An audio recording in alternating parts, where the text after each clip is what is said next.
Olá, pessoal. Sou Edipo Augusto Ferreira Macedo, advogado, sócio-administrador da Ferreira Macedo Sociedade Individual de Advocacia. Se você errar a data exata de implementação dos requisitos definidos pela Instrução Normativa 128, o benefício do seu cliente ou o seu próprio será negado ou calculado com a regra mais desvantajosa. Hoje vamos destrinchar a lógica por trás das regras de acesso à aposentadoria por idade.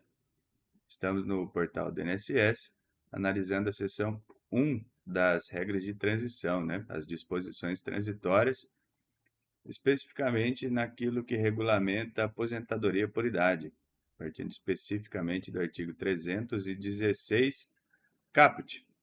Aqui nós temos a regra do direito adquirido.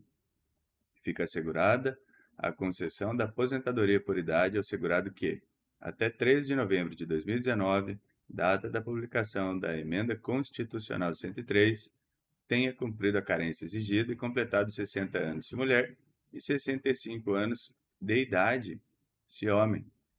Na prática, aqui nós temos a materialização do direito adquirido, né? Se o segurado completou a idade de 60 anos para mulher ou 65 anos para homem, além do tempo mínimo de carência, antes da publicação da Emenda Constitucional 103, ele garante o acesso à aposentadoria pelas regras antigas, né? A data de 13 de novembro de 2019 é a premissa maior de toda análise previdenciária atual. Qualquer preenchimento de requisitos anterior a essa data blindou o segurado contra o novo sistema.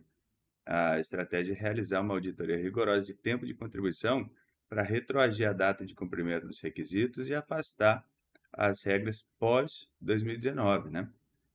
Então, agora que estabelecemos o marco temporal, veja como a norma estrutura a soma de diferentes tempos de trabalho nos parágrafos do próprio artigo 316, né?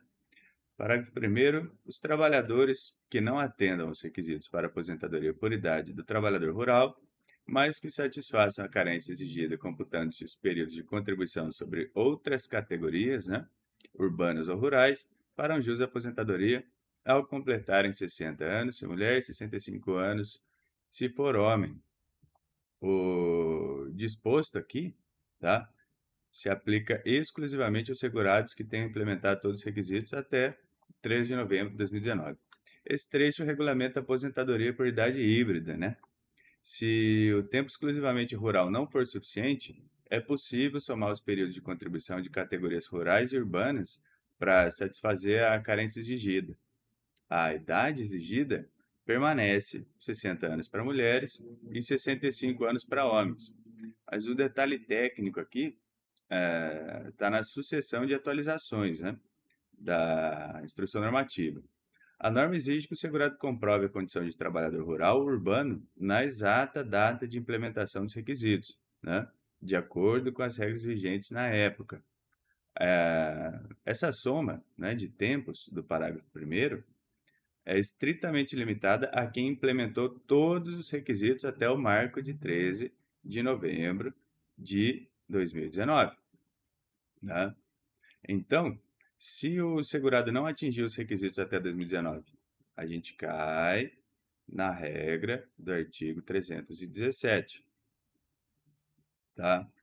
Ao segurado filiado ao RGPS até 13 de novembro de 2019, será devida aposentadoria por idade quando preencher cumulativamente 60 anos de idade se mulher, 65 anos de idade se homem e 15 anos de tempo de contribuição para ambos os sexos.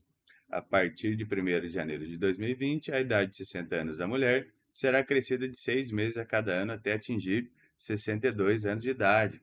Tá? Então, para os segurados filiados até 13 de novembro de 2019, exige-se cumulativamente a idade mínima e 15 anos de tempo de contribuição para ambos os sexos. Para os homens, a idade é fixada em 65 anos. Para as mulheres, há um gatilho progressivo, né? A idade base de 60 anos sobe 6 meses a cada ano a partir de 2020, até o limite de 62 anos. A complexidade, né, reside no cálculo dinâmico da idade feminina. É um alvo móvel, né? A análise não pode ser estática. É necessário aplicar uma matriz de verificação anual para identificar em qual momento exato a idade da segurada cruza com um requisito progressivo exigido para aquele ano específico, né? Agora, é necessário atenção aqui no parágrafo 4º, pessoal, tá? Ele trata do trabalho sob condições nocivas. A conversão de tempo de atividade sob condições especiais em tempo de atividade comum aplica-se somente ao trabalho prestado até 3 de novembro de 2019. Se o segurado trabalhou sob condições especiais, é possível converter esse tempo em comum. Contudo, essa conversão só incide sobre o trabalho efetivamente prestado até 3 de novembro de 2019, né? É uma limitação de núcleo de direito. O tempo especial não foi extinto, mas essa conversão com multiplicadores para inflar o tempo comum foi bloqueada por qualquer período laborado após 3 de novembro de 2019, né, pela vedação do tempo ficto. Você deve fracionar o histórico laboral do cliente exatamente nessa data para aplicar o cálculo de conversão apenas ao período anterior, tá? E aqui no artigo 318, a gente tem a lógica da carência, tá? O cálculo do tempo mínimo exigido fica da seguinte forma. Para fins de concessão da aposentadoria por idade, a carência a ser considerada deverá observar 1. Ser segurado inscrito até 24 de julho de 91, a constante da tabela progressiva do artigo 142, ainda que a carência seja cumprida em ano posterior, tá? É o 142 da Lei de Benefícios. E inciso 2, se o segurado inscrito a partir de 25 de julho de 91, 180 contribuições mensais, né? A norma divide os segurados em dois grupos. Se a inscrição ocorreu a partir de 25 de julho de 91, a regra é clara. Exige-se 180 contribuições mensais. Se o segurado foi inscrito até 24 de julho de 91, aplique-se a tabela progressiva, exigindo a carência correspondente ao ano em que o requisito etário foi preenchido, né?